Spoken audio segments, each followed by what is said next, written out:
Listen closely. I don't have much time, and neither do you. Not if you're standing where I think you might be. This isn't some campfire tale, a warning whispered from one child to another about shadows that dance in the periphery of vision. This is the truth, honed sharp by the terror that still prickles the back of my neck every time I recall it. You need to understand this, not just hear it, but feel the chill of it settle in your bones. Your life, your very soul depends on it. The Whispering Woods. You've heard the name, of course. Everyone has. They say the trees hum with ancient secrets, that the very air sighs with forgotten memories. They're not wrong. But there's more than just old stories tangled in those roots. There's something else, something that waits in the deepest, most shadowed parts of that. That afternoon, the sun had painted the world in shades of gold and emerald, a buttery smear across the cerulean canvas. The air, thick with the scent of pine and damp earth, hummed with unseen life. I was barely taller than the wild ferns at the edge of the Whispering Woods, yet my heart beat with a seasoned explorer's conviction. My quest, whispered by the wind through rustling leaves, was simple: to find the gleaming stone. Grandma Willow, her silver braid like a flowing river, often spoke of the woods. Her voice, soft as velvet, would say, "The woods hold secrets, little star." Her eyes, warm honey hues, would gaze at the verdant expanse.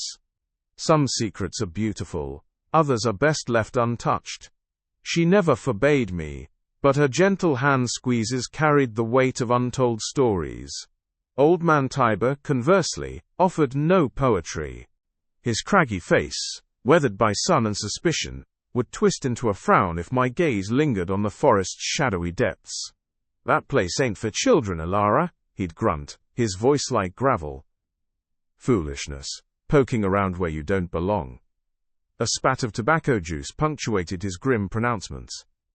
But today, their warnings, a faint hum in my mind, dissolved beneath the siren call of adventure. My imagination, a vibrant, restless thing, conjured a gem unlike any other, one that shimmered within a light, perhaps even pulsed with an ethereal glow. This wasn't a practical pursuit, but a child's obsession, fueled by the sheer wonder of discovery. I envisioned it nestled among moss-covered roots, reflecting dappled sunlight like a captured piece of the sky. I slipped past the last gnarled oak, marking the unofficial boundary, its ancient branches reaching like skeletal fingers. The air immediately cooled, sunlight filtering through the dense canopy in shifting patterns, creating a mosaic on the forest floor. The sounds transformed, distant sheep bleating replaced by unseen birdsong and the whisper of leaves, a language I almost understood. Each step deeper pulled me further into the woods, alluring, yet unsettling, hot. I navigated fallen logs, slick with emerald moss, and pushed through thick brambles, my small legs surprisingly agile. My eyes scoured every patch of earth, every rock crevice, every damp hollow. I wasn't seeking just any shiny pebble, I sought the unique one, the stone that called to me. The deeper I went, the more the trees crowded in, their branches weaving a canopy so thick that the sky was reduced to slivers of bright blue. The light grew dimmer, transmuting vibrant greens into deeper, more mysterious hues. A prickle of unease, a tiny pinprick against the vast canvas of my excitement began to surface. Not fear, not yet. More a heightened awareness, a sense of being observed by the forest's silent ancient sentinels.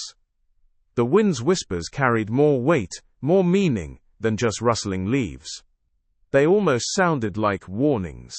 Yet I felt so close. My gleaming stone, my own, was waiting.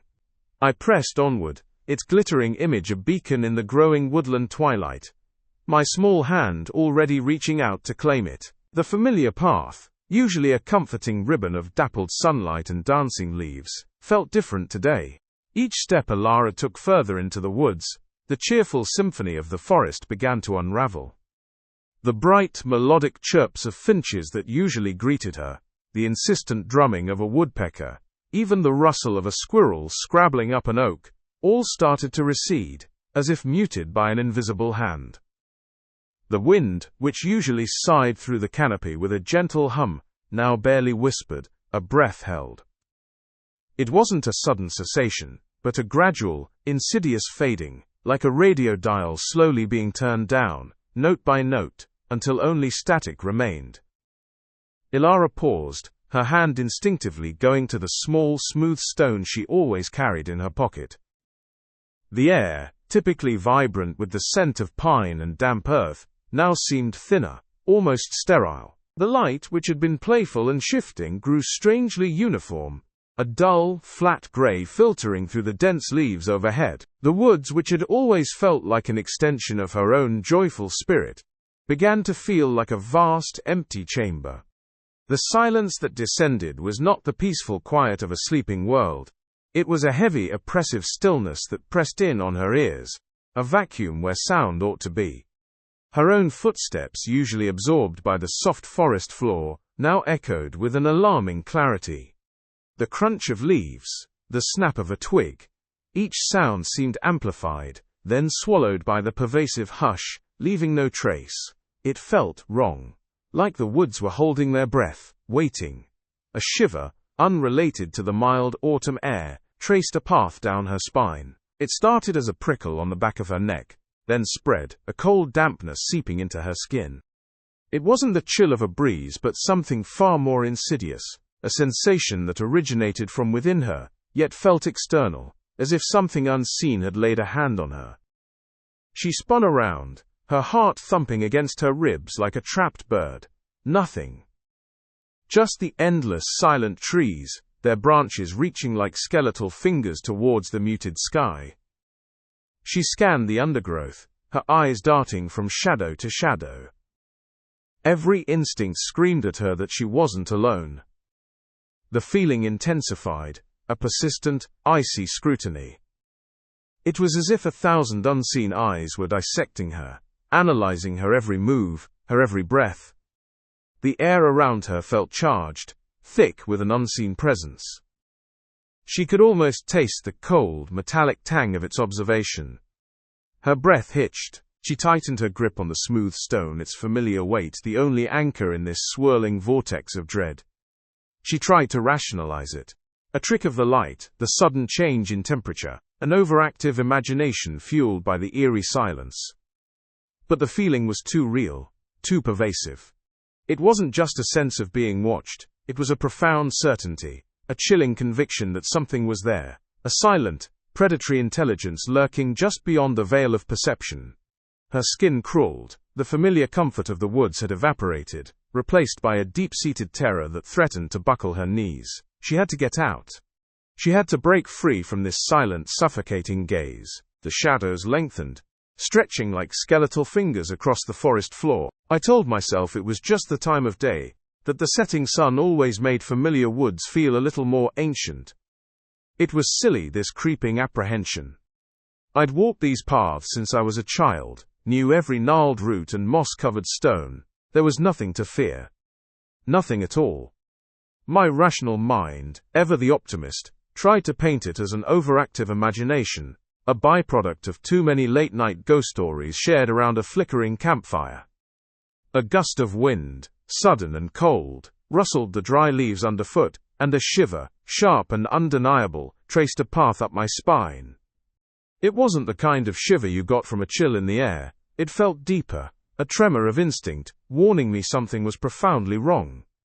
I stopped, listening. The usual symphony of the woods, the chirping of crickets, the distant hoot of an owl, the rustle of small creatures had faded. A profound silence had descended, thick and suffocating, broken only by the frantic thump of my own heart against my ribs. It was then I noticed it. The trees. They seemed to have grown denser, their branches interlocking above me like a cage of twisted wire, blotting out the last vestiges of the fading light. The familiar canopy, usually dappled with sunlight, was now an impenetrable roof of dark green. And the path? Where was the path? My gaze darted from side to side, a frantic search. Moments ago, it had been a clear, well-worn track, easy to follow even in the gloom. Now the ground was a uniform carpet of decaying leaves and tangled undergrowth. There were no distinct tire marks from the occasional logging truck, no flattened patches of earth marking human passage. It was as if the forest had swallowed it whole, reclaiming its territory with silent, relentless efficiency.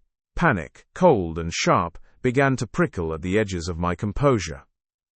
I took a few hesitant steps forward, then back, spinning in a slow circle.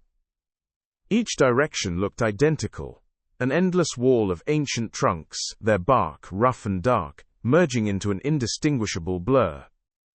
My breath hitched in my throat. This wasn't just a slight deviation, a momentary lapse in attention. This was a complete, terrifying erasure. The path hadn't just disappeared, it had never been here. Not in this moment, not in this terrifying, silent stretch of woods. A cold dread settled deep in my stomach. I was lost.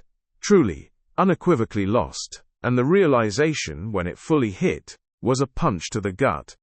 The air grew heavier, pressing in on me, and I felt a sudden, desperate urge to run, to scream, to do anything to break the suffocating silence.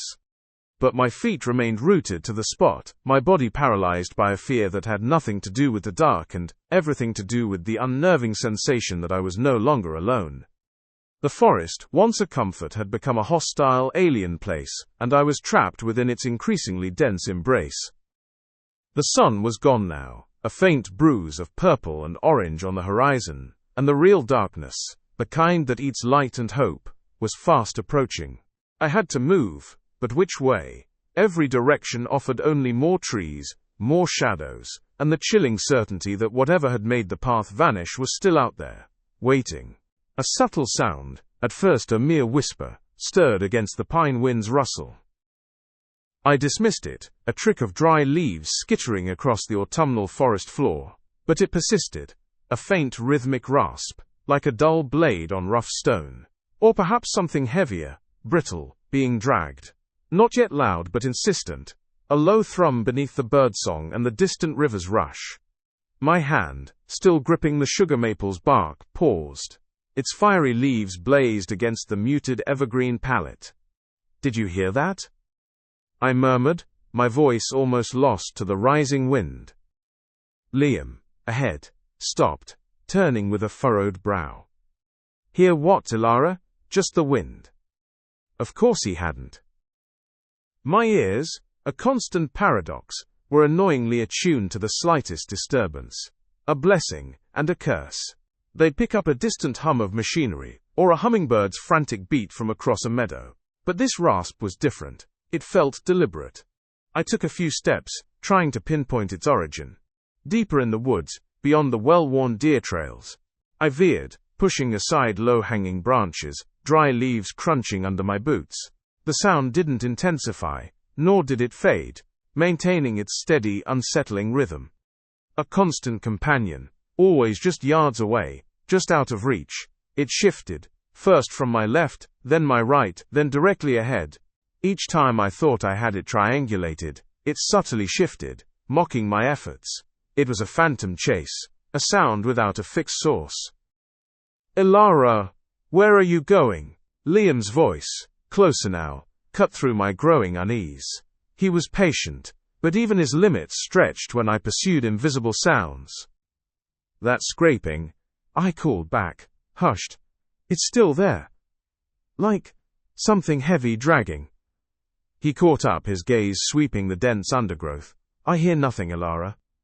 "Are you sure it's not your imagination?" The implication stung, though I let it pass. He wasn't wrong to question. I knew how I sounded. Yet I also knew what I heard. "It's faint, but it's real, Liam." We continued for another minute or two, the rasp maintaining its frustrating distance. Then, as we rounded an ancient gnarled oak, its moss-thick branches and trunk wider than a small car, the sound briefly intensified. Just a second, a sharper, more distinct scrape, accompanied by a faint rustle of leaves distinct from the wind. My eyes darted to the dark space behind the massive trunk, where shadow pooled deepest. And then I saw it. Not clearly, not fully, but enough to burn itself into memory. A tall, impossibly dark shadow. It moved with horrifying speed. A blur of profound black against the forest's already dim light. Too tall for a bear. Too swift and fluid for a deer. An unnatural verticality that shouldn't exist in these woods. And then it was gone, melting back into deeper shadows, leaving behind only the lingering sense of its impossible presence, and a sudden, chilling silence. The scraping had stopped. The wind still whispered, leaves still rustled, but the unsettling drag was replaced by a profound quiet, heavier, more oppressive than any sound.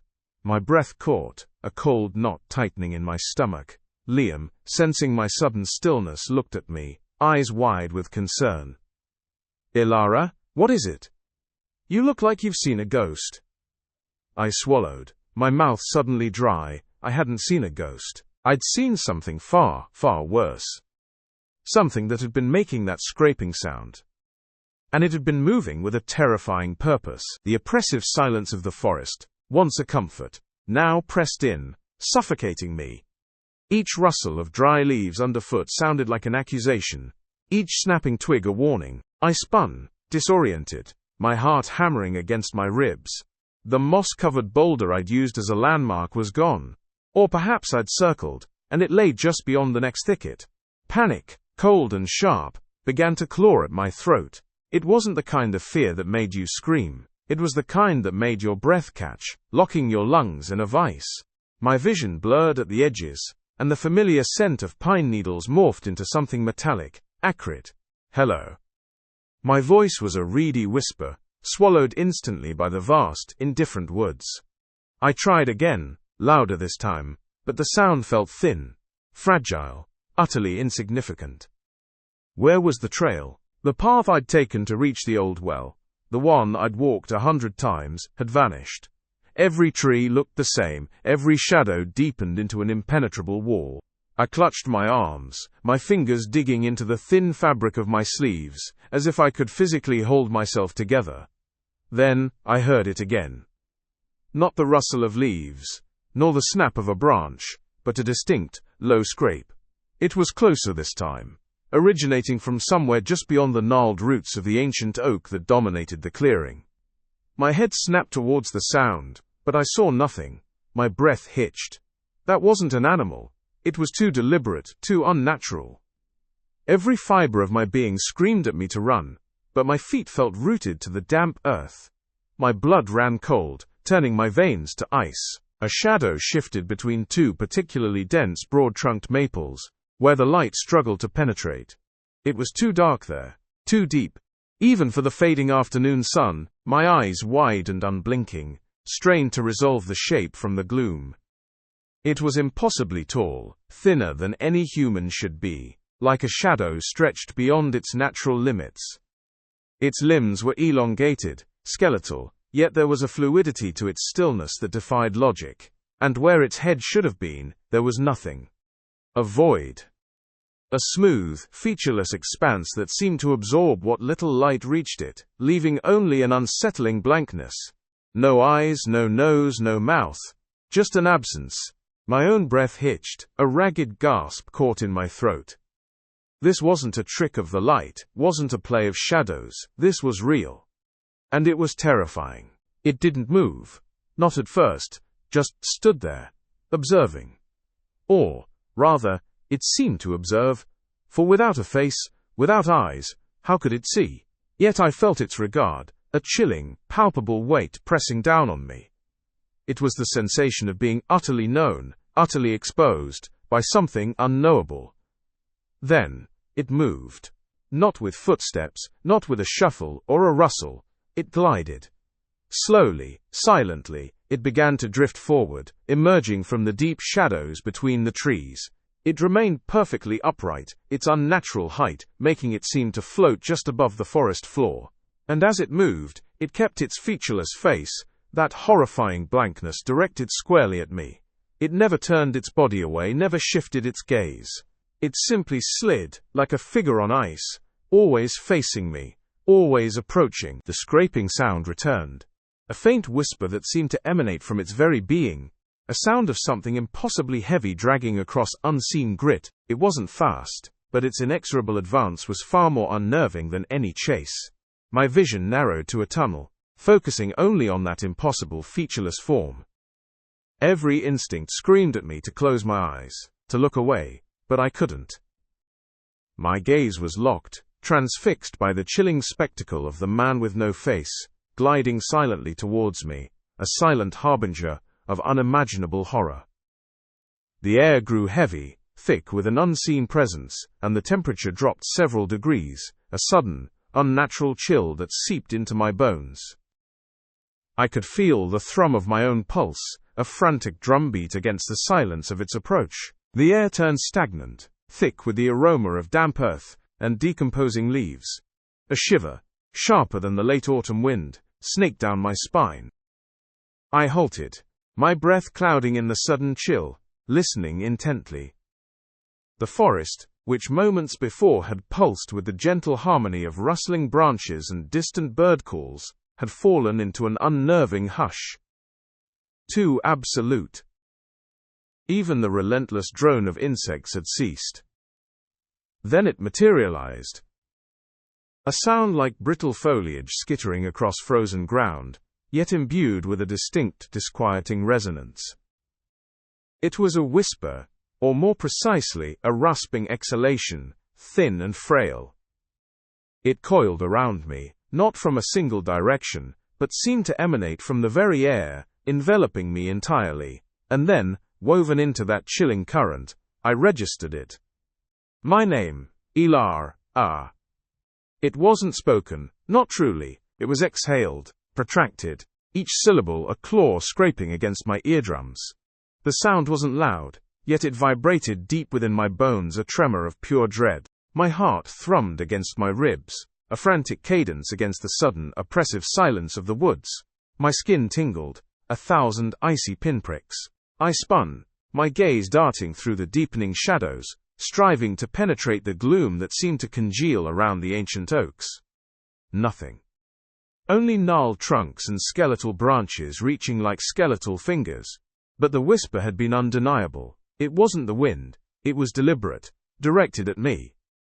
Panic, frigid and acute, seized me. My instincts screamed one command: flee. Disregard the treacherous terrain, the fading light, the unknown path. Just flee. My legs, though trembling, responded. I pushed off, my worn boots scrabbling for purchase on the moss-slicked ground. Each stride was a desperate lunge, my arms pumping, my breath ragged in my throat. The forest floor was a labyrinth of roots, gnarled and thick as coiled serpents, waiting to ensnare the unwary. I stumbled, my ankle twisting painfully, but I didn't fall, didn't stop. Fear was a hot, relentless spur in my side, overriding the physical agony. Twigs snapped underfoot, leaves crunched, each sound amplified in the suffocating quiet that pursued me. I could sense it. A presence. Not seen, not heard, but palpably felt. It was a pressure, a vast, silent emptiness pressing in from behind. I didn't dare glance back. My entire being was focused on propulsion, on creating distance between myself and that unseen, unholy entity. The air behind me felt colder, heavier, as if some immense, chilling void was drawing closer. I could almost feel its breath on the back of my neck, the same dry, rasping sensation that had breathed my name. My lungs burned, a fiery ache spreading through my chest. Branches whipped at my face, leaving stinging scratches. I ducked under a low-hanging limb, my hair snagging, and burst through a curtain of thorny brambles, ignoring the tearing pain as they raked across my arms. The light was fading fast now, the last vestiges of twilight bleeding into a murky, indistinct gloom. Shapes blurred around me, trees becoming monstrous, indistinct silhouettes. Every rustle of leaves, every creak of a branch, sent a fresh jolt of terror through me, making me flinch, making me push harder. It wasn't pursuing me with crashing steps or heavy breathing. It was something far more terrifying. It was silent, relentless. A shadow that cast none, a presence that didn't displace air. Yet it was there, always just behind me. I could feel its gaze, a suffocating weight on my back, as if it were observing my every desperate move, savoring my terror. The thought was a sickening twist in my gut. It wasn't merely following, it was hunting. And I was the quarry. My legs ached, my muscles screamed in protest, but the image of that faceless figure, the whisper still echoing in my mind, propelled me onward. I had to outrun it. I had to. Don't look. The clearing was a cruel deception, a pocket of open space that now felt like a cage. Trees, thick and unyielding, ringed me in, their shadows long and grasping. He was there, at the very edge of the tree line, a dark silhouette against the fading light. Closer now, far too close, the faceless figure. My breath hitched, a ragged gasp caught in my throat. Every fiber of my being screamed for me to move, to run, but my feet were rooted to the damp earth, heavy as lead. My heart hammered against my ribs, a frantic drumbeat against the silence that had fallen, thick and oppressive. It was the kind of silence that hummed with unseen energy, the air growing heavy, expectant. I could feel his presence, not just see it. A cold, creeping sensation, like tendrils of ice reaching for my skin. And then it began. The urge. It wasn't a thought, not a conscious decision, but a physical pull, originating deep within my core. It started low, in my belly, a knot of irresistible curiosity, and then spiraled upwards, tightening its grip around my chest, my throat. It was a compulsion, primal and terrifying. I had to look up. I needed to see. To finally behold the horror, or the emptiness, or whatever, lay above that shoulders and neck, that weren't a neck. My gaze, fixed stubbornly on his chest, began to falter, twitching upwards against my will. My chin started to lift, imperceptibly at first, then with a sickening, accelerating momentum. Panic, cold and sharp, cut through the fog of morbid curiosity. This wasn't just a figure in the woods anymore, this was something trying to force me to do its bidding. And then, a sound. Not an audible one, not a whisper in the air, but a roar in my mind.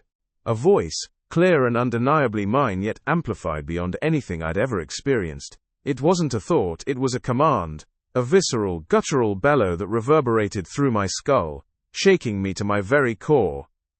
Don't look. The words were a lifeline, a sudden, blinding flash of clarity in the encroaching haze. They were a jolt of pure, unadulterated warning, overriding the insidious pull. My eyes, which had been inching upwards, snapped shut with a force that sent pinpricks of light dancing behind my eyelids. I didn't just close them, I squeezed them, pressing them shut so tightly that my temples throbbed.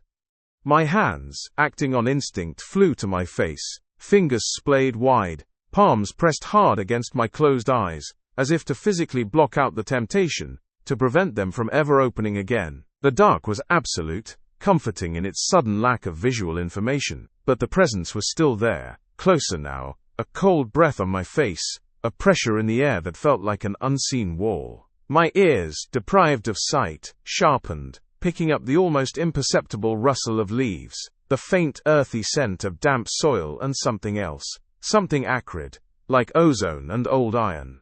Blind. I was blind, but I was also free of the compulsion. A new wave of terror, this one invigorating, surged through me. Run. My only option was to run. But where? I couldn't see. My legs, still trembling, found a hidden reserve of strength. I launched myself forward, a desperate, flailing sprint into the unknown. My arms were out, bent at the elbows, fingers still pressed to my eyes. Each step was a gamble, a leap of faith into the black. I stumbled, my foot catching on something unseen, but I didn't fall.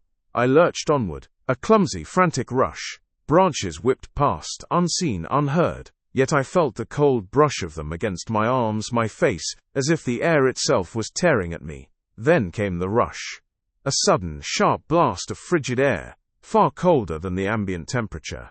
It was like running through an invisible curtain of ice, a tangible sensation of breaking free. It was momentary, but utterly distinct.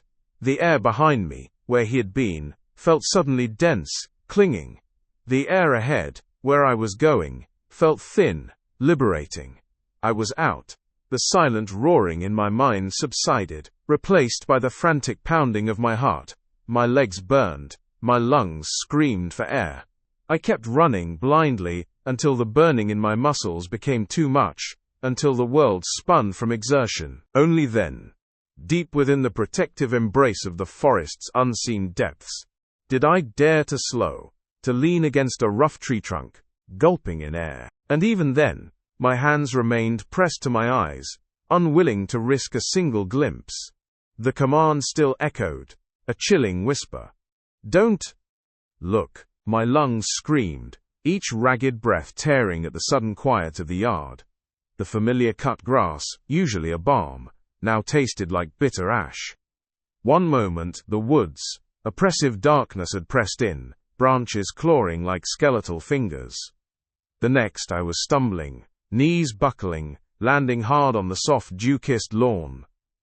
A raw whimper escaped me. Every instinct screamed to confirm the shadows hadn't pursued, to verify the horror remained confined to those terrifying depths. But I couldn't. The image, searingly branded behind my eyelids, was enough. Its sheer, unadulterated wrongness. My gaze clung to the chipped paint of the swing set, then the faded blue of the garden shed, anything but the impenetrable tree line from which I'd burst forth. My heart hammered, a frantic drumbeat demanding escape, even though I was already free. My scraped, trembling hands pushed against the earth, seeking purchase, struggling to rise. But my limbs felt leaden heavy with fear's lingering chill. The sun, a warm caress on my back, slowly began to dispel the deep cold that had settled in my bones. Mrs. Henderson's wind chime tinkled next door, a mundane sound impossibly distant from the silent, suffocating terror I'd endured. I closed my eyes, but the darkness offered no refuge, merely replaying the void where a face should have been. I never returned to those woods, not once. And believe me, the temptation was strong in the days that followed, when reason whispered of optical illusions, overactive imagination, exhaustion's cruel tricks. But the primal terror, the instinctual revulsion, was too real to dismiss. It was a visceral knowing, a truth burrowed into my soul. I understand now. Some things are not meant to be seen. Some truths are better left undisturbed in the world's dark corners, whispered only in hushed tones, never directly faced. For once witnessed, they cannot be unseen. Once known, they cannot be unknown. The world shifts on its axis, safety's comforting illusion shattering into 1,000 sharp fragments. That is why I tell you this.